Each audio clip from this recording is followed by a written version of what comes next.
After releasing my interviewing newly arrived refugees video, I wanted to make another video that dove deeper into cultures. And with Eid Al-Adha being the weekend right after 4th of July weekend this year, I decided I would try to reach out to the Islamic Center to see if I could get permission to get exclusive access and to be able to film there.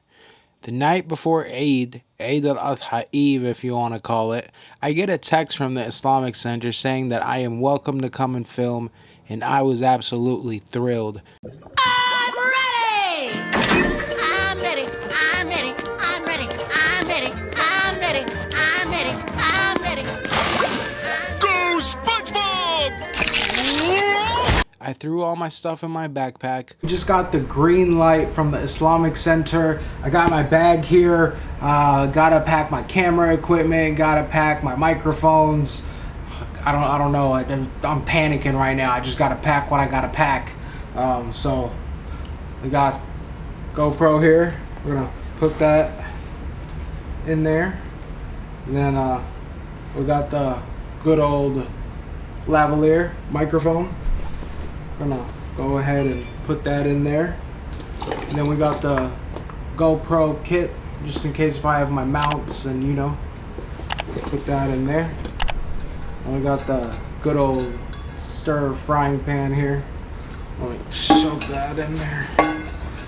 Oh, we don't have room in this thing. You never know when you can use potassium. Got the good old banana here. Let's put that in the little pocket here. I don't want it to get smushed or anything. Got out my galabiya and tightened my turban on my head so hard so it wouldn't fall off that I think I may have caused the blood flowing to slow because I started feeling lightheaded. Or that might have been the anxiety. Either way, I was prepared to make the best Eid Al-Adha video regardless. Allahu Akbar, Allahu Akbar, Allahu Akbar, La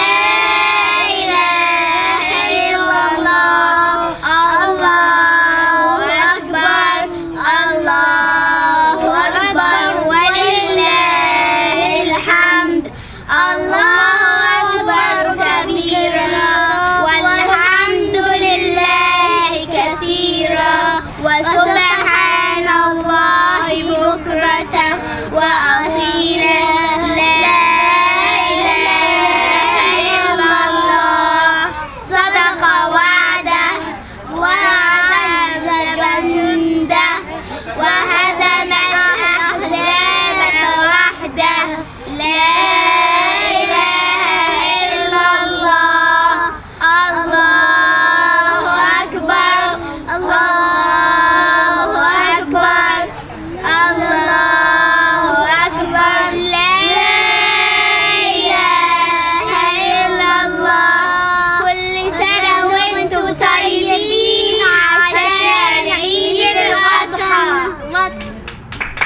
Assalamu alaikum everybody. So today is Eid Al-Adha. We celebrate today when the Prophet Abraham, when God sent him the commandment that he needed to slaughter his son, and he substituted his son with the sheep, and that shows his willingness and submission to God. And today we celebrate that story. It's been told for hundreds of years, and Eid Al-Adha, that's what it's all about really. We're gonna hear the Imams speak. Today we're gonna interview some people, and yeah, so I'm gonna throw on my galabiya that I brought with me here, and we're gonna go into the prayer hall, and we're gonna hear the Imam speak, and see you guys from there.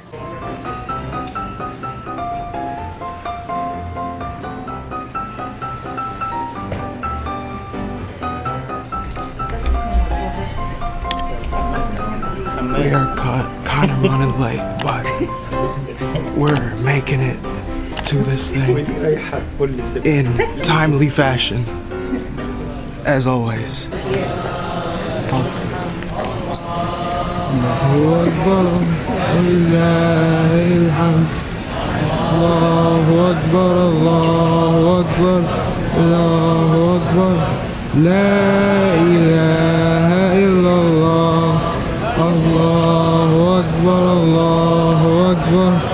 لله الحمد. الله أكبر الله أكبر الله أكبر لا إله إلا الله. السلام عليكم ورحمة الله تعالى وبركاته. وكل عام وأنتم بخير. May Allah subhanahu wa ta'ala bless you all. May Allah subhanahu wa ta'ala accept your ibadah, accept your sadaqah, and may Allah subhanahu wa ta'ala bless your day and every day. May Allah subhanahu wa ta'ala bless our ummah, and may Allah subhanahu wa ta'ala guide our ummah. Inshallah, as-salatu jami'ah. There is no iqamah, there is no sunnah qabliyah for the salat al-Eid. So we are going to start the salah. It is 2 ruk'ah, but it has some extra takbeerat. In the first ruk'ah, there will be seven takbeerat plus the takbeerat al-ihram, which is rukn of the salah. And in the second ruk'ah, there will be 5 extra, inshallah. So قوموا إلى صلاتكم إن شاء الله.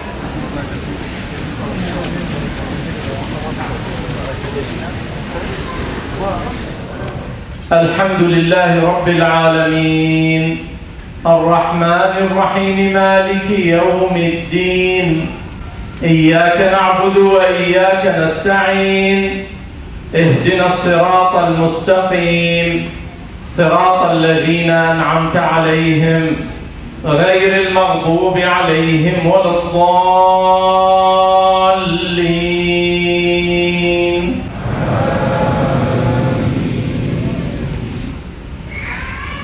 السلام عليكم ورحمة الله. السلام عليكم ورحمة الله.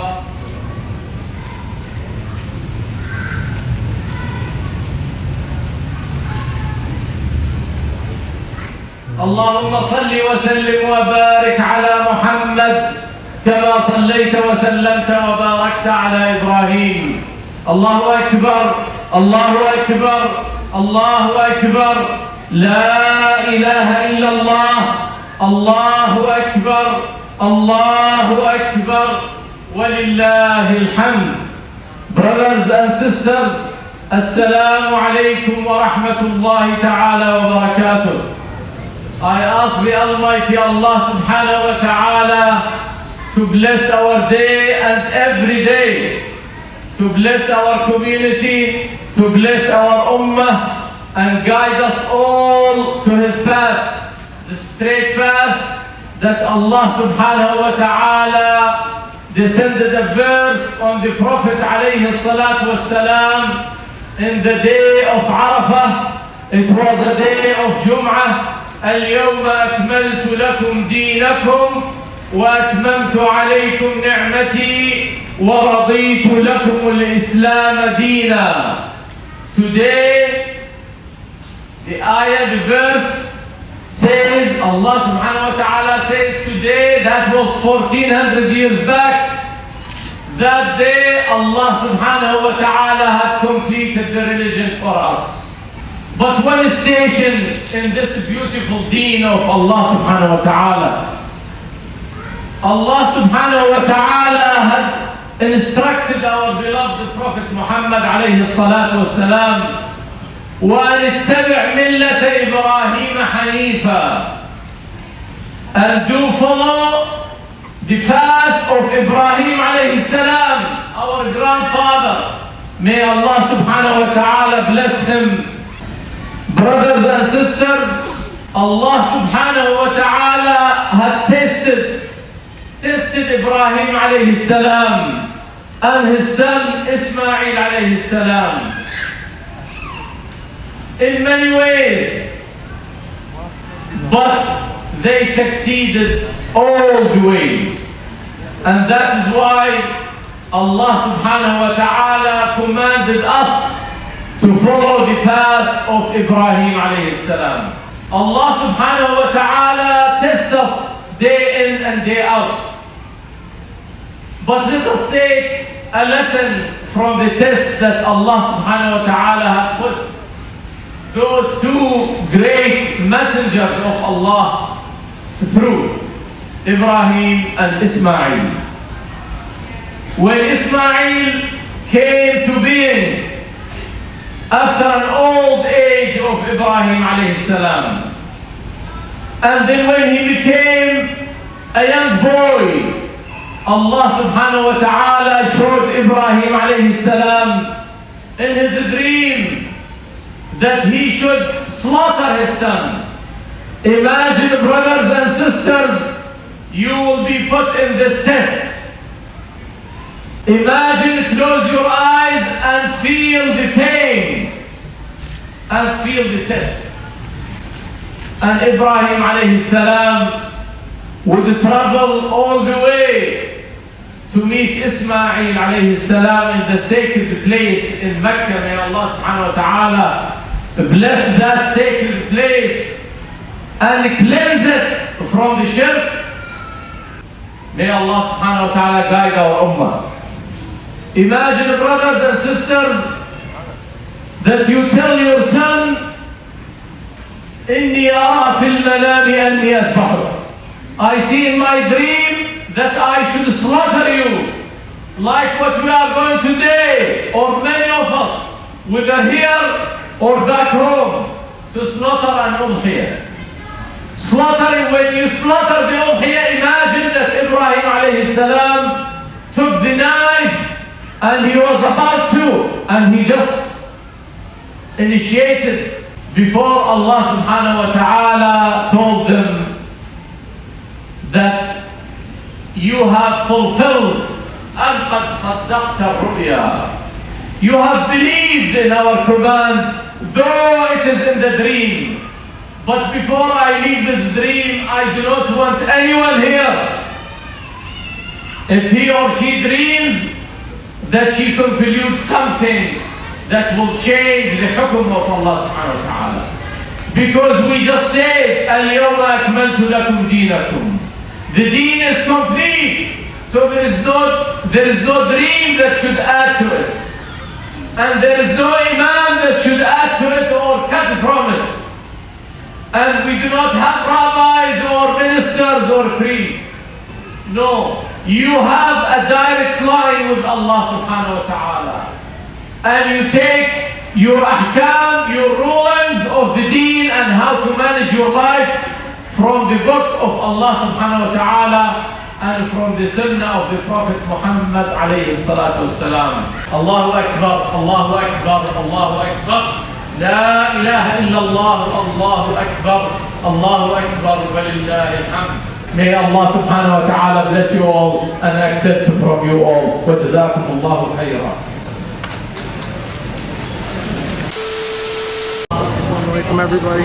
Today we're here at the Eid Prayer, as you can see behind me, and we're gonna ask some people some interview questions and we'll go from there. Assalamu alaikum, and I am here with Shakir Bilal. And Assalamu alaikum, Shakir Bilal. And today we are celebrating Eid, as you can see. And what time did you wake up this morning?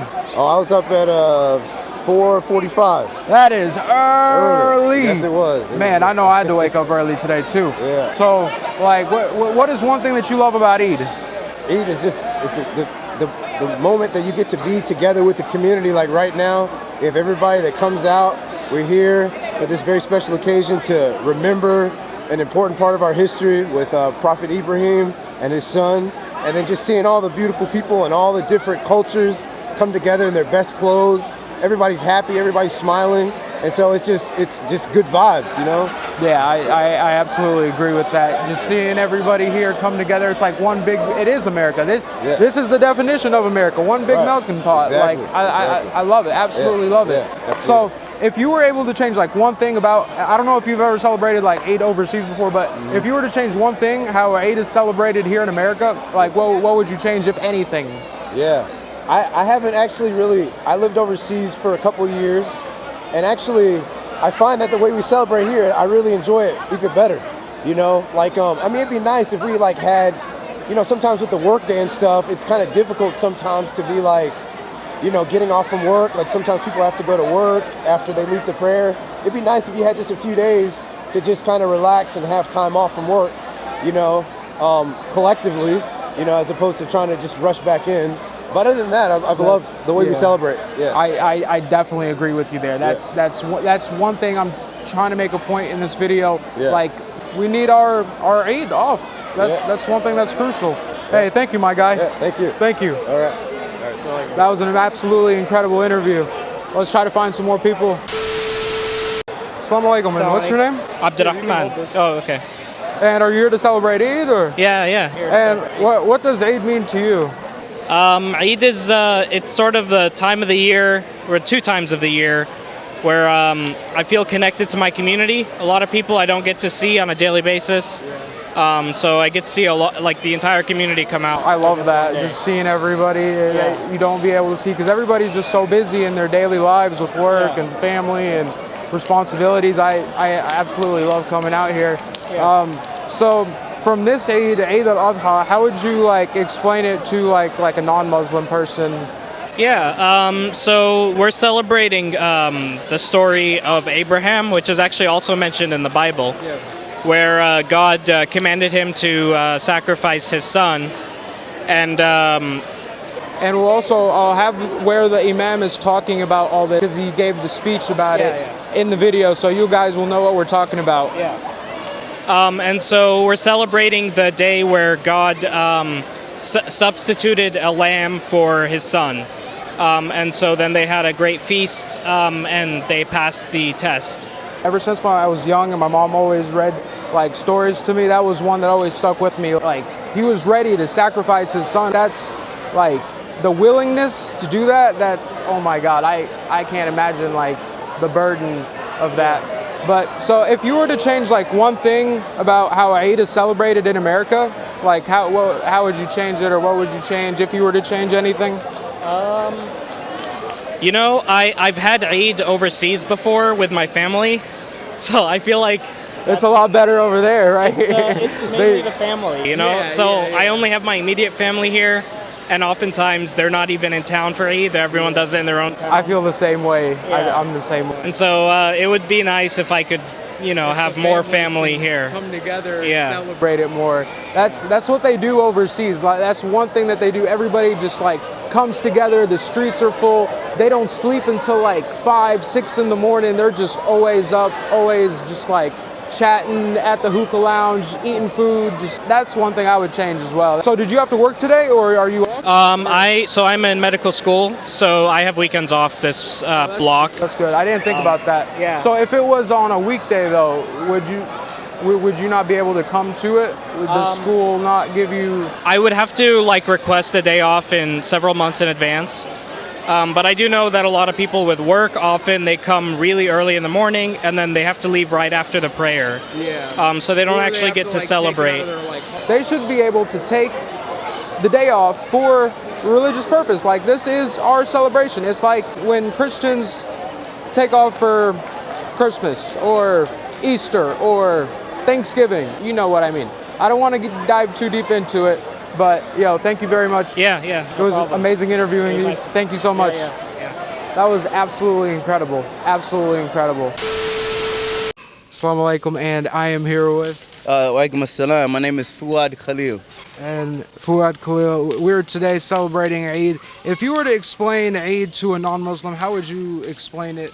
Well, in Islam, we do have 2 celebrations, or 2 holidays, you can say, in the year. One is Eid Al-Fitr, after we, fast for 30 days, and we celebrate at the end with a nice holiday and a nice feast. And that's after Ramadan? Yes, that's after the month of Ramadan. Correct. That's correct. And then we have this one that comes about 90 days later. So this is Eid Al-Adha. What it commemorates is a few things. One is the pilgrimage to Mecca for the Hajj, where the Muslims go to the Holy Land in Saudi Arabia. And then also, it also commemorates when Ibrahim alayhi salam was instructed, to slaughter his son. And so he was going to, and then Allah told him that, hey, you have fully submitted to what I was requesting you to do. Instead, here's a sheep for you to slaughter the sheep instead. So we do that on this day as a sacrifice to Allah subhanahu wa ta'ala. Willing to do that, that shows like the willingness for God. Like that's it's just an incredible story that I love. It's unimaginable. It's unimaginable. And the biggest thing I want to just to tag on that, the biggest thing to know about that is he was a prophet, right? Yeah. So we're not prophets, but we use that story, you know what I'm saying, to inspire us to say, like, look, the prophets, they were always tried with some of the toughest things, you know, to hit mankind. So for us, we look at them in their struggle and how they persevered and pushed through that struggle to help us with our daily struggles. You know what I'm saying? Yeah, so they're things that we struggle with on a daily basis. And so if you think of that concept, cutting your son, cut those sins that you may do on a daily basis, you know, cut those things out. You see what I'm saying? Yeah. So you're using that analogy from that story to help us in our daily life. I like that a lot. That's the first time I heard that analogy. Cut the sins out one by one until there's none left. That's truly incredible. So if you could change one thing, I don't know if you've celebrated Eid like overseas before back home, but if you could change one thing how Eid is celebrated in America, what would you change if you would change it? Yeah, you know, I think the opportunity, one, to really celebrate the day is like a national holiday, right? I think Muslims now, you know, we're a part of the American society, right? So when you think of America, you will know that Muslims are involved. We're involved in the government, at the governmental level. We're involved at educational levels. In all industries across the board, you always see that Muslims are involved.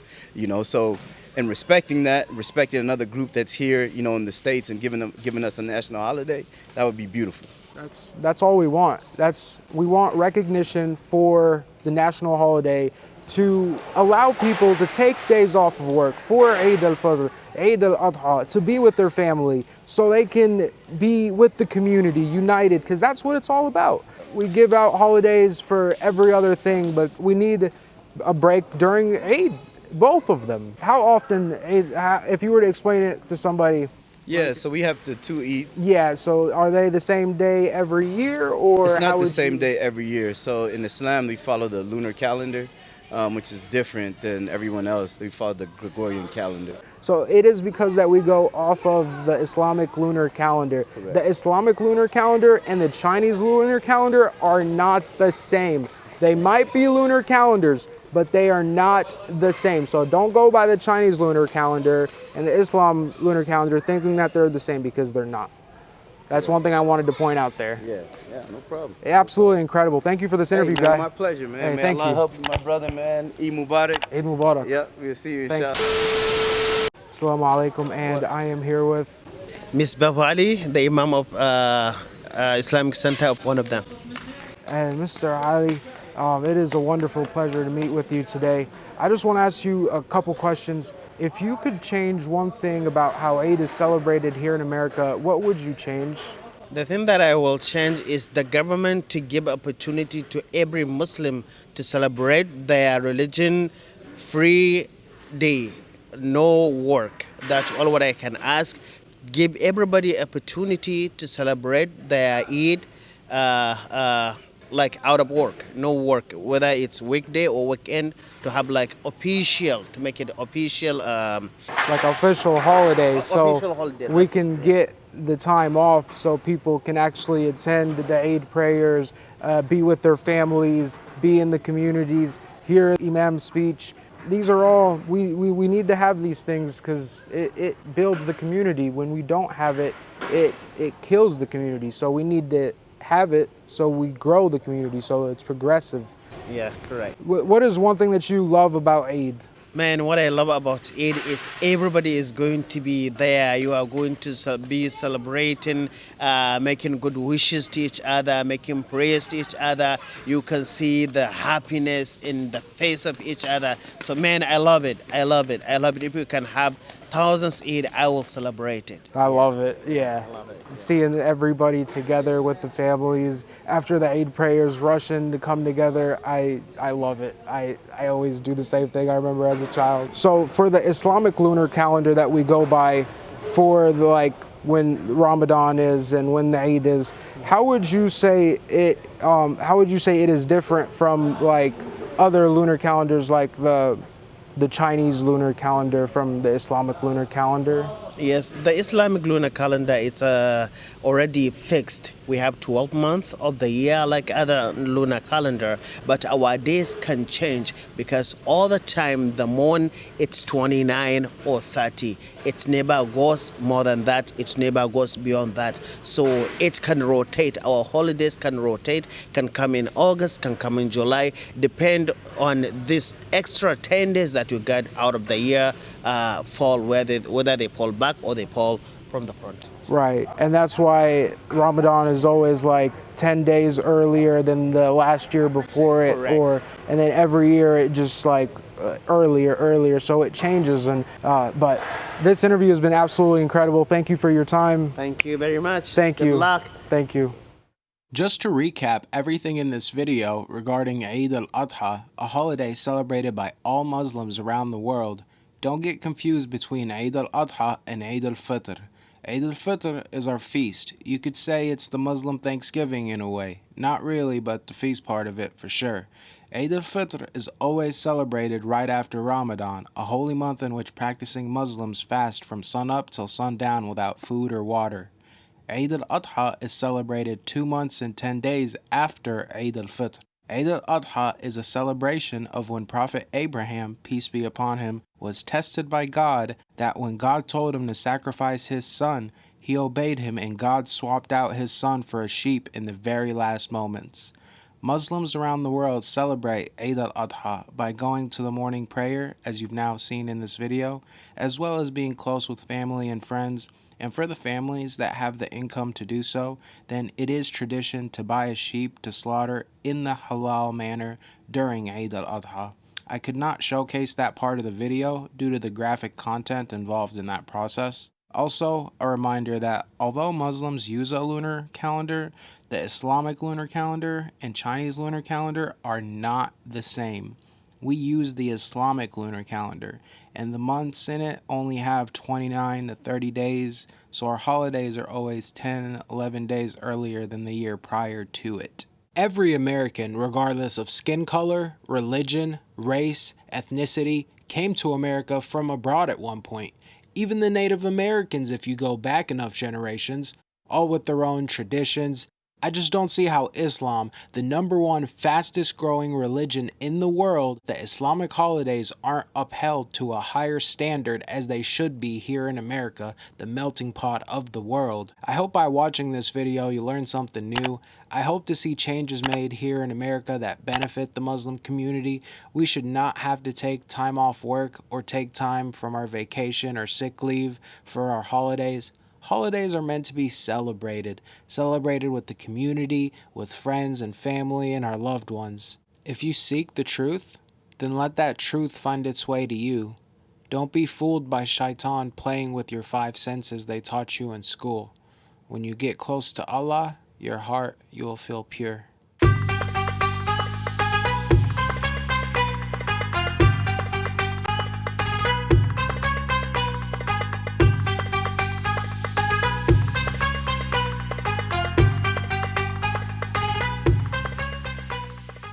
So, bring in the motorcycle helmet with me. Oh my. I don't think it's gonna fit.